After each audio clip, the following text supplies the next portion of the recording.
The deeply integrated North American oil and gas market stands at crossroads, with Canada's largest oil producer warning that it will diversify its exports away from the United States if President Donald Trump's tariff threats do not end. Alberta Premier Danielle Smith on Wednesday presented two possible futures for the continent.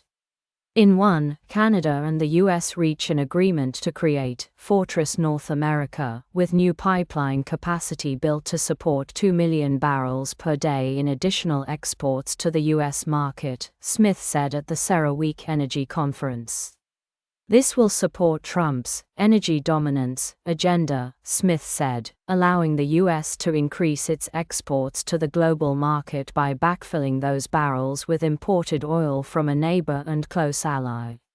It will maintain low consumer prices in the U.S., she said, which is also part of the agenda Trump campaigned on. Alberta wants to supply the U.S. with the energy it needs to win the race against China to achieve dominance in artificial intelligence, Smith said.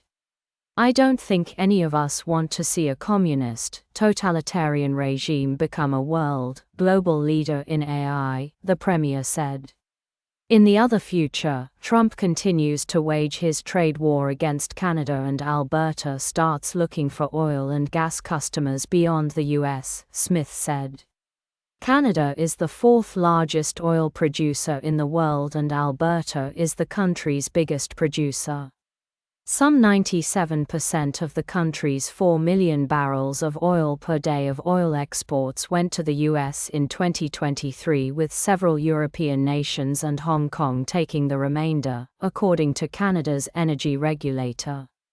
Alberta supplied 87% of the oil exported from Canada to the U.S. in 2023.